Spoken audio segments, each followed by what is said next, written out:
VAPS Technosoft Private Limited presents VAPS Silver Jubilee 2001 to 2026, celebrating 25th years Silver Jubilee. Yes, my dear friends, on Monday 23rd February 2026 at Dr. Babu Rajendra Prasad International Convention Center, GKVK Campus, International Airport, Bengaluru. ಈ ಕಾರ್ಯಕ್ರಮಕ್ಕೆ ಬಹುಮುಖ್ಯವಾಗಿ ಕರ್ನಾಟಕ ರಾಜ್ಯದ ಘನವಂತ ರಾಜ್ಯಪಾಲರಾದ ಶ್ರೀಯುತ ರಾಜ್ಯಪಾಲರು ಹಾಗೂ ನಮ್ಮ ಆದಿಚುಂಚನಗಿರಿ ಶ್ರೀಗಳು ಮತ್ತು ಸುತ್ತೂರು ಶ್ರೀಗಳು ಹೀಗೆ ಹಲವರು ಗಣ್ಯರು ಬರಲಿದ್ದು ಈ ಪ್ರಸ್ತುತ ಕಾಲಮಾನದ AI ಟೆಕ್ನಾಲಜಿ ಬಗ್ಗೆ ಈ ಸಂಸ್ಥೆಯು ನಡೆಸತಕ್ಕಂಥ 25 ವರ್ಷದ ಸತತ ಪ್ರಯತ್ನದ ವಿಶೇಷ ಕಾರ್ಯಕ್ರಮಕ್ಕೆ ಹಮ್ಮಿಕೊಳ್ಳಲಾಗಿದೆ. ಆ ಕಾರ್ಯಕ್ರಮದ ಭಾಗವಾಗಿ ಇಂದು ಪ್ರೆಸ್ ಮೀಟ್ ಕರೆಯಲಾಗಿದೆ. ತಮಗೆಲ್ಲ ಸ್ವಾಗತವನ್ನು ಕೋರುತ್ತೇನೆ. ಹಾಗೆ ಇವತ್ತು ಈ ಪ್ರೆಸ್ ಮೀಟ್ ನಲ್ಲಿ ಸಂಸ್ಥೆಯ ಮ್ಯಾನೇಜಿಂಗ್ ಡೈರೆಕ್ಟರ್ ಸಿದ್ದೇಶ್ ಕುಮಾರ್ ಅವರು ಇದ್ದಾರೆ. ಹಾಗೆ ರುದ್ರೇಶ್ ಬಾಬು ಅವರು ಮತ್ತು ರವಿಕುಮಾರ್ ಅವರು, ಹಾಗೆ ಗುಣಶೇಖರ್ ಅವರು, ಮತ್ತೆ SL ಭಟ್ರು ಮತ್ತು ನಾನು ರಾಘವೇಂದ್ರ, ನಾವೆಲ್ಲ ಈ ರಿಸೆಪ್ಷನ್ ಕಮಿಟಿಯ ಮೆಂಬರ್ಗಳಾಗಿ ಕೆಲಸ ಮಾಡುತ್ತಿರ್ತೇವೆ.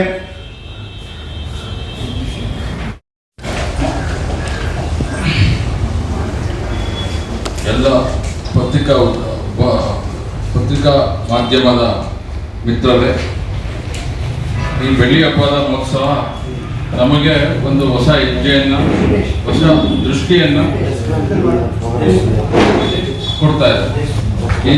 ಆ ಸಮಿತಿಯ ಜಾಯಿಂಟ್ ಸೆಕ್ರೆಟರಿ ಆಗಿ, ಮೀಡಿಯಾ ಇನ್ಚಾರ್ಜ್ ಆಗಿ ನಮ್ಮ ರುದ್ರೇಶ್ ಬಾಬು ಅವರು ಮತ್ತು ಈ ಎಂಟರ್ ಕಾರ್ಯಕ್ರಮದ ಸಂಚಾಲಕರಾಗಿ ರವಿಕುಮಾರ್ ಅವರು ನಮಗೆ ಮಾರ್ಗದರ್ಶನ ಮಾಡ್ತಿದ್ದಾರೆ. ಈ ಕಾರ್ಯಕ್ರಮದ ಮುಖ್ಯ ಉದ್ದೇಶ, ಇತ್ತೀಚೆಗೆ ಪ್ರಧಾನಮಂತ್ರಿಗಳು ಮಾನವ ಅಂತ AI ಟೆಕ್ನಾಲಜಿನ ಉದ್ಘಾಟನೆ ಮಾಡಿದ್ದಾರೆ. ಅದರದ ಒಂದು ದೃಷ್ಟಿ ಇಟ್ಕೊಂಡು ನಾವು ಒಂದು AI ಸೆಂಟರ್, ಆರ್ಟಿಫಿಷಿಯಲ್ ಇಂಟೆಲಿಜೆನ್ಸ್ ಸೆಂಟರನ್ನು ನಾವು ಬೆಂಗಳೂರು ಬಸವೇಶ್ವರನಗರದಲ್ಲಿ ಕಂಪ್ಲೀಟ್ಲಿ AI ಟೆಕ್ನಾಲಜಿಯಲ್ಲಿ ಸೆಂಟರನ್ನು ಸಜ್ಜು ಮಾಡಿ ರೆಡಿ ಮಾಡಿದ್ದಾರೆ. ಅದ್ರ ಜೊತೆಗೆ ಸಾಫ್ಟ್ವೇರ್ AIVRM, ಆರ್ಟಿಫಿಷಿಯಲ್ ಇಂಟೆಲಿಜೆನ್ಸ್ ವಿದ್ಯಾಲಯ ರಿಸೋರ್ಸ್ ಮ್ಯಾನೇಜ್ಮೆಂಟ್ ಅಂತ ಒಂದು ERP. ಈ ERP ಕಳೆದ 25 ವರ್ಷದಿಂದ CRM, VRM ಅಂಡ್ IVRM ಆಗಿ ಎವಾಲ್ವ್ ಆಗಿ ಸುಮಾರು 6,000 ಇನ್ಸ್ಟಿಟ್ಯೂಷನ್ಗಳು, ಮಾರ್ತಾಂಡದಿಂದ ಮೋಗಾವರು, ಪಂಜಾಬಿನ ಪಾಕಿಸ್ತಾನ್ ಬಾರ್ಡರ್ ಮೋಗವರು ಸುಮಾರು 6,000 ಇನ್ಸ್ಟಿಟ್ಯೂಷನ್ಗಳಲ್ಲಿ ಇಂಪ್ಲಿಮೆಂಟ್ ಮಾಡಿ ಅದರ ಎವಾಲ್ವ್ ಆಗಿ ಈಗ ಹೊಸ ಡೈಮೆನ್ಷನ್ನಲ್ಲಿ AIVRM ಆಗಿ ಬರ್ತಾ ಇದೆ. ಅದರ ಉದ್ಘಾಟನೆಯನ್ನು ಈ ಬೆಳ್ಳಿ ಹಬ್ಬದ ಪ್ರಯುಕ್ತವಾಗಿ ನಡೆಯಿಸಿದೆ. ಇನ್ನೊಂದು ವಿಶೇಷವಾಗಿ ನಾವು ಟೆಕ್ನೋವೇದ ಅಂತ ಒಂದು ಮ್ಯಾಗ್ಝಿನ್ ಅನ್ನು, ಕ್ವಾರ್ಟರ್ಲಿ ಮ್ಯಾಗ್ಝಿನ್, ಕಾರ್ಪೊರೇಟ್ ಮತ್ತು ಎಜುಕೇಶನ್ ಡೊಮೈನ್ ಮಧ್ಯದಲ್ಲಿ ಒಂದು ಗ್ಯಾಪ್, ಟೆಕ್ನಾಲಜಿ ಗ್ಯಾಪ್ ಇದೆ. ಆ ಗ್ಯಾಪ್ ಅನ್ನ ಫಿಲ್ ಮಾಡ್ಲಿಕ್ಕೋಸ್ಕರ ಟೆಕ್ನೋವೇದ ಅಂತ ಒಂದು ವಿಶೇಷವಾದಂತ ಮಾಸಿಕ ಕ್ವಾರ್ಟರ್ಲಿ ಮ್ಯಾಗ್ಝಿನ್ ಅನ್ನ ರಿಲೀಸ್ ಮಾಡ್ತಾ ಇದ್ದಾರೆ. ಇದ್ರ ಜೊತೆಗೆ ಸಿಲ್ವರ್ ಜೂಬ್ಲಿ ಬಿಲ್ಡಿಂಗ್ ಅಂತ ಈ ಕಾರ್ಯಕ್ರಮ ಉಪಯುಕ್ತವಾಗಿ KDBಯಲ್ಲಿ techno park silver jubilee building ಅನ್ನ ರೆಡಿ ಆಗಿದೆ. ಅದನ್ನು ಸಹ ಉದ್ಘಾಟನೆ ಆಗಿದೆ. ಇಷ್ಟು ಕಾರ್ಯಕ್ರಮದ ಒಂದು ಭಾಗ ಅಂದರೆ ಈ ಸಮಾಜ ಎಜುಕೇಶನ್ ಡೊಮೈನಲ್ಲಿ ನಮಗೆ 25 ವರ್ಷ ನಮ್ಮನ್ನು ಬೆಳೆಸಿ ಮಾರ್ಗದರ್ಶನ ಮಾಡಿದಂತಹ ಈ ಸಮಾಜಕ್ಕೆ ನಾವೊಂದು ವಾಪಸ್ ಈ ಬೆಳ್ಳಿ ಹಬ್ಬ ಪ್ರಯುಕ್ತ 150 ವರ್ಷ ಒಂದೇ ಮಾತರಂ ಈ ವರ್ಷದ ಪ್ರಸ್ತುತ ಇರೋದ್ರಿಂದ ಅದನ್ನು ನೆನಪಿಟ್ಕೊಂಡು ನಾವು ಬಂಕಿಮ್ ಚಟರ್ಜಿ ಅವರನ್ನ ಸನ್ಮಾನಿಸ್ತಾ ಇದ್ವಿ. ಹಾಗೆ ಲಾಲ್ ಬಹದ್ದೂರ್ ಶಾಸ್ತ್ರಿ ಅವರು ಎಸ್ಪೆಷಲಿ ಗವರ್ನೆನ್ಸ್ ಮಾಡಿದಂಥದ್ದು, ಅವ್ರನ್ನ ಸ್ಮರಣೆ ಮಾಡ್ತಾರೆ. ಜಸ್ಟಿಸ್ M ರಾಮೋಜೋಯಿಸ್, ಕರ್ನಾಟಕದವರಾದಂಥ ರಾಮೋಜೋಯಿಸರು, ಇವರಿಗೆ ಒಂದು ವಿಶೇಷವಾದಂಥ ಒಂದು ಚಿರಸ್ಮೃತಿ ಗೌರವ ಅಂತ ಮರಣೋತ್ತರ ಪ್ರಶಸ್ತಿಯನ್ನು ಕೊಡ್ತಾ ಇದ್ವಿ. ಹಾಗೆ ಅಮರ ವಿಲಾಸ ಗೌರವವನ್ನು ಲಾಲ್ ಬಹದ್ದೂರ್ ಶಾಸ್ತ್ರಿ ಕೊಡ್ತಾ ಇದ್ದೀವಿ. ಭಾರತೀಯ ಆದರ್ಶ್ ಗೌರವ ಜಸ್ಟಿಸ್ ರಾಮೋಜೋಯಿಸ್ ಅವರಿಗೆ ಈ ಸಂದರ್ಭದಲ್ಲಿ ಕೊಡ್ತಾ ಇದ್ದಾರೆ. ಪ್ರತಿ ವರ್ಷ ಈ ಥರದ ದಶಮಾನೋತ್ಸವದಲ್ಲೂ ನಾವು ಹಿಂದೆ ವಿದ್ಯಾವರಣ್ಯವನ್ನು ಕೊಟ್ಟಿದ್ವಿ. ನಾವು ಹಿಂದೆ ಮುಂಚೆ 5 ವರ್ಷ, ನಾವು 5ನೇ ವರ್ಷ ಕಂಪ್ನಿ ರನ್ ಮಾಡಿದಾಗಲೂ ವಿದ್ಯಾವರಣ್ಯ ಅವಾರ್ಡ್ಸ್ ಕೊಡುತ್ತೆ. ಸಮಾಜದಲ್ಲಿ ವಿವಿಧ ಕ್ಷೇತ್ರಗಳಲ್ಲಿ ಕೆಲಸ ಮಾಡಿದಂತಹ, ನಿಸ್ವಾರ್ಥ ಸೇವೆ ಮಾಡಿ ಸಮಾಜವನ್ನು ಕಟ್ಟಿದಂತಹ ಸುಮಾರು ಮಹನೀಯರನ್ನು ಗುರುತಿಸಿ ಕೆಲವು ಕ್ಷೇತ್ರದಲ್ಲಿ ಆಯ್ಕೆ ಅವ್ರಿಗೆ ವಿದ್ಯಾವರಣ್ಯ ಅಂತ ನಾವು ಅವಾರ್ಡ್ ಕೊಡುತ್ತೇವೆ.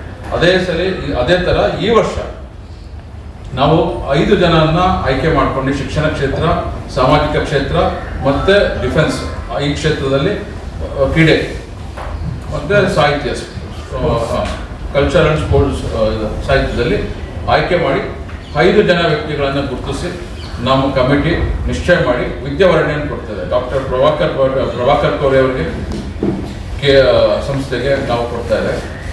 ಮತ್ತು ತಿಪ್ಪೇಸ್ವಾಮಿಯವರು ಸಾಮಾಜಿಕ ಕಾರ್ಯಕರ್ತರು, ಸಮಾಜವನ್ನು ಕಟ್ಟಿದಂಥ ಸಾಕಷ್ಟು ತಾನು ಅರ್ಪಿಸ್ಕೊಂಡು ಗೌರ್ಮೆಂಟ್ ಶಾಲೆಯನ್ನು ಅತ್ಯಂತ ಉನ್ನತ ಶಾಲೆಯಾಗಿ ಮಾಡಿರುವಂಥ ಅವ್ರಿಗೆ ಗೌರವಿಸ್ತಿದ್ದೀವಿ. ಆಮೇಲೆ ಬ್ರಿಗೇಡಿಯರ್ ಕಾರ್ಯಪ್ಪ ನಮ್ಮ ಕರ್ನಾಟಕದವರಾದಂಥ ಅತ್ಯಂತ ಅದ್ಭುತವಾದಂಥ ವೀರ್ ಚಕ್ರ ಅವಾರ್ಡ್ ಅವರನ್ನು ನಾವು ಈ ಸಮಾಜಕ್ಕೆ ಅಂದರೆ ನಾವು ಗೌರವ ಅರ್ಪಣೆ ಮಾಡ್ತಾ ಇದ್ದೇವೆ. ಇನ್ನೊಂದು ವಿಶೇಷವಾಗಿ ಪರ್ವತಾರೋಹಣ ಮಾಡಿದಂಥ Satyaroop Siddhant Guinness world record ಇವರನ್ನು ಗುರುತಿಸ್ಬೇಕು ಅಂತ ಹೇಳಿ ಕಲ್ಕತ್ತಾದ ಮೂಲಕ ಅವರನ್ನು ಗುರುತಿಸಿದ್ವಿ. ಸಮಾಜವನ್ನು ಮತ್ತೊಬ್ಬರು ಕಲೆ ಮತ್ತು ಸಾಹಿತ್ಯ ಫಿಲಮ್ ಈ ಫೀಲ್ಡಲ್ಲಿ ಗುರುತಿಸಿ ಸಾಯಿ ಪ್ರಕಾಶ್ ಅವರಿಗೆ ನಾವು ಈ ಅವಾರ್ಡ್ ಕೊಡ್ತಾ ಇದ್ದೇವೆ. ವಿಶೇಷವಾಗಿ ಈ ಅವಾರ್ಡ್ ಮೂಲಕ ನಮಗೇನಂದ್ರೆ ನಮಗೊಂದು ಸಮಾಜದ ಋಣ ಇದೆ. ನಮಗೆ ಈ ಕಟ್ಟಿ ಬೆಳೆಸಿದಂತಹ ಮಾನ್ಯರನ್ನ ಸಮರ್ಪಣಾ ಭಾಗ ಮಾಡಿದಂತಹ ಈ ಮಾನ್ಯರನ್ನ ಗುರುತಿಸೋದೇ ನಮಗೆ ನಾವು ಸಲ್ಲಿಸ್ಕೊಳ್ಳೋಂಥ ಪ್ರಶಸ್ತಿ ಅಂದ್ಕೊಂಡು ವಿಶ್ವಾಸ ಇಟ್ಕೊಂಡು ನಾವು ಈ ಪ್ರಶಸ್ತಿಯನ್ನು ಕೊಡ್ತಾ ಇದ್ದೇವೆ. ಇದರದ ಒಟ್ಟಾರೆ ಥೀಮ್ ರಾಷ್ಟ್ರೀಯತೆಯೇ ನನ್ನ ಧರ್ಮ ಅನ್ನುವಂಥ ಥೀಮ್ ಇಟ್ಕೊಂಡು let patriotism be only our code, let patriotism be our supreme code of conduct ಅನ್ನುವಂಥ ಥೀಮ್ ಎಂಟೈರ್ ಈ ಸಿಲ್ವರ್ ಜುಬ್ಲಿಯನ್ನು ಆ ಥರದ ದೃಷ್ಟಿ ಇಟ್ಟು ನಾವು ಒಂದು ಪ್ರಯತ್ನ ಈಗ ಈ ಒಂದು ಸಿಲ್ವರ್ ಜುಬ್ಲಿಯಲ್ಲಿ ಒಂದು ಸಣ್ಣ ಹೆಜ್ಜೆ ಇಟ್ಟಿದ್ದೇವೆ. ಜೊತೆಗೆ ನಾವು ವಿಶೇಷವಾಗಿ ನಮ್ಮ ಕಂಪ್ನಿಯಲ್ಲಿ ನಿರಂತರವಾಗಿ ಅತ್ಯಂತ ಎಲ್ಲರೂ ದುಡಿದಿದ್ದಾರೆ. ಅದರಲ್ಲಿ ವಿಶೇಷವಾಗಿ ಕೆಲವು ಎಂಪ್ಲಾಯ್ ಅವಾರ್ಡ್, ಸರ್ವಿಸ್ ಪ್ರೊವೈಡರ್ಸ್ ಇದ್ದಾರೆ. ಕೆಲವರು ನಮಗೆ ಒಳ್ಳೆ ಪ್ರೊಫೆಷನಲ್ ಆಡಿಟರ್ ಆಗಿ ಕೆಲಸ ಮಾಡೋದು 15 ವರ್ಷ ಸೇವೆ ಮಾಡಿದ್ದಾರೆ.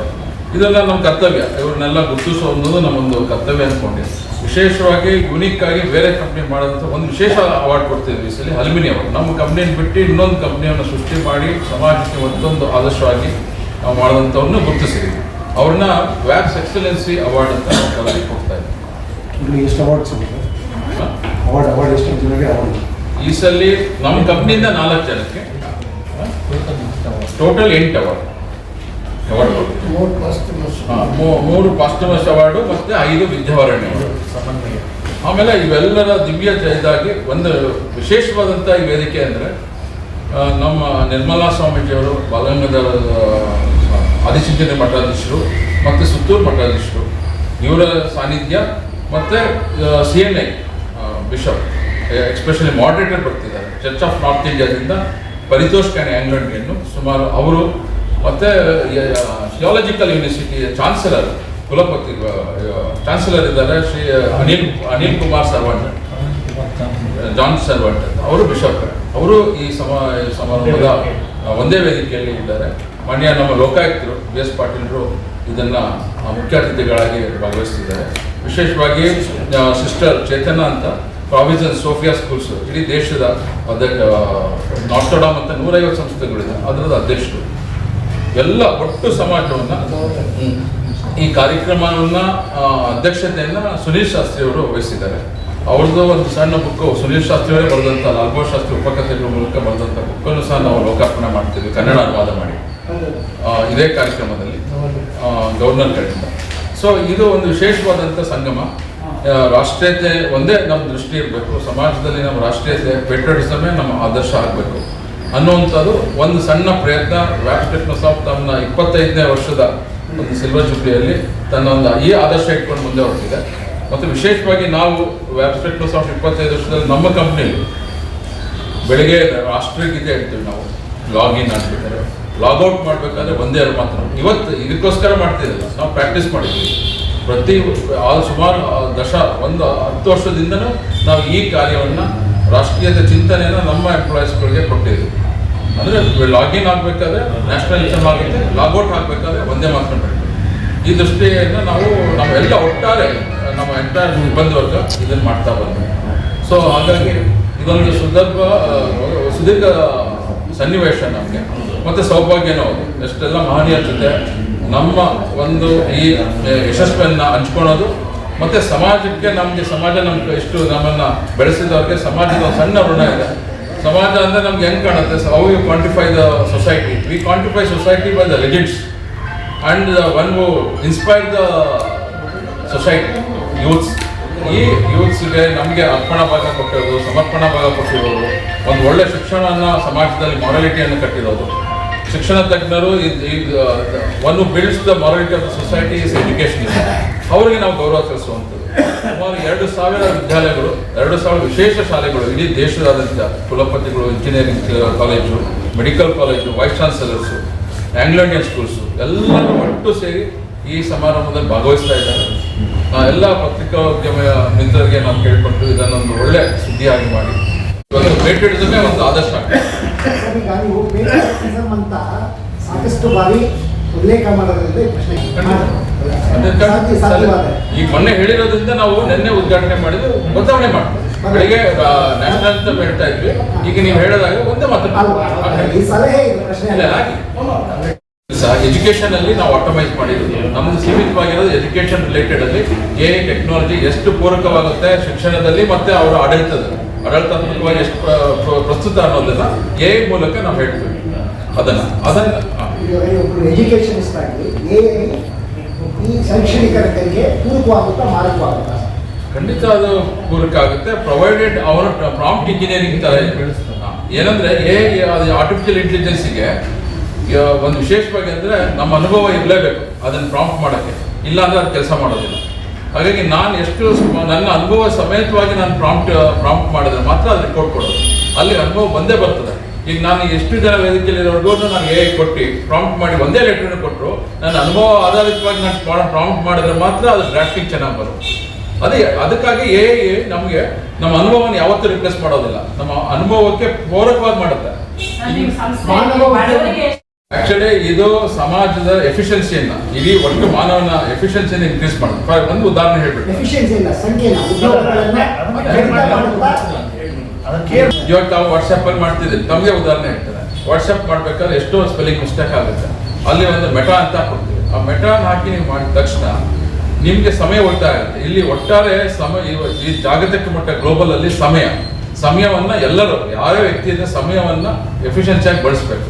ಹಾಗಾಗಿ ಇವತ್ತು ಟೂಲ್ಸ್ಗಳು ಬಂದಿದೆ. ಇವತ್ತು ಪ್ರೆಸ್ ಮೀಟ್ ಮಾಡ್ಬೇಕು, ರಾತ್ರಿ ನಾನು ಹೇಳಿದೆ, ರಾತ್ರಿ ನಾನು ಬಂದು ಕನ್ನಡ ಬರೋದು ಅಂದ್ರೆ ಎಕ್ಸಾಂಪಲ್ ಮಾಡ್ಲಿಕ್ಕೆ ಸಾಫ್ಟ್ವೇರ್ ಕಂಪ್ನಿ ಕೆಲವರು ಹೊರಗಡೆ ಇದ್ದಾರೆ, ಅವ್ರಿಗೆ ನಾವು ತಕ್ಷಣ ಮಾಡಬೇಕು. ಯೂಸ್ ಮಾಡಿದ್ವಿ, ಅದ್ಭುತವಾದ ಕನ್ನಡ ಬರುತ್ತೆ, ಸೈಟೇಷನ್ಸ್ ಕೊಡುತ್ತೆ. ಇಂಥ ಹೆಸರು ಹೇಳಿದ್ರೆ ನನಗೆ ಕನ್ನಡದ ಕುವೆಂಪು ಕೊಟೇಶನ್ಸ್ ಕೊಡಪ್ಪ ಅಂತ ಹೇಳಿದ್ರೆ ಅದು ಕೊಡುತ್ತೆ. ಅದನ್ನು ಆಧಾರ ಇಟ್ಕೊಂಡು ನಾನೊಂದು ಪ್ರೆಸ್ ರಿಪೋರ್ಟ್ ಕೊಟ್ಟರೆ ಒಂದು ಮಾಹಿತಿ ಕೊಡ್ತೀನಿ. ಆಗುತ್ತೆ. ಇದು ಪ್ರತಿಯೊಬ್ಬರು ಮಾಡಬೇಕು. ಮುಂಚೆ ಕಂಪ್ಯೂಟಿಂಗ್ ಇತ್ತು. ನಾವು ಇಡೀ ದೇಶ ಹೆಂಗೋಯ್ತು, ಕ್ಲಿಕ್ ಟೆಕ್ನಾಲಜಿಯಿಂದ ಟಚ್ ಬಂತು, ಟಚ್ ಇಂದ ಇವಾಗ ಎ ಬಂದಿದೆ. ಎ ಟೆಕ್ನಾಲಜಿ ಬರಬೇಕಾದ್ರೆ ನಿಮ್ದು ಕ್ಲಿಕ್ ಟೆಕ್ನಾಲಜಿಲಿರೋ ಡಾಟಾ ಇದ್ರೆ ಮಾತ್ರ ಎ ಯೂಸ್ಫುಲ್ ಆಗುತ್ತೆ. ಅಂದ್ರೆ ಅದು ಆ ಕಂಪ್ಯೂಟರೈಸ್ ಆಗ್ಬೇಕಲ್ಲ.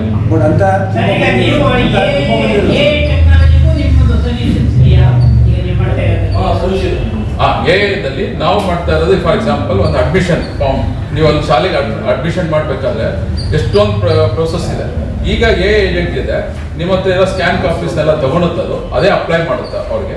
ಮಾಡಿಬಿಟ್ಟು ಅವ್ರಿಗೆ ಅಲ್ಲಿರೋ ಅಲ್ಲಿ ಏನು ಚೆಕ್ ಮಾಡುತ್ತೆ, ಇವ್ರು ಕರೆಕ್ಟ್ ಆಗಿದಾರ ವಿದ್ಯಾರ್ಥಿ, ಎಲ್ಲಿ ಡೇಟ್ ಆಫ್ ಬರ್ತ್ ಎಲ್ಲ ಕರೆಕ್ಟ್ ಇದೆ ಅಂತ ಸಿಂಕ್ ಮಾಡ್ಕೊಂಡು ನಿಮಗೆ ಮತ್ತೆ ವಾಪಸ್ ಕಾಲ್ ಮಾಡುತ್ತೆ. ಹಿಂಗಿದೆ, ಈ ಥರದ್ದೆಲ್ಲ ಇದು ಅಂದ್ಕೊಡಿ. ಇವೆಲ್ಲವನ್ನು ಕೇವಲ ಒಂದೆರಡು ನಿಮಿಷಗಳಲ್ಲಿ ಮಾಡ್ತಾರೆ.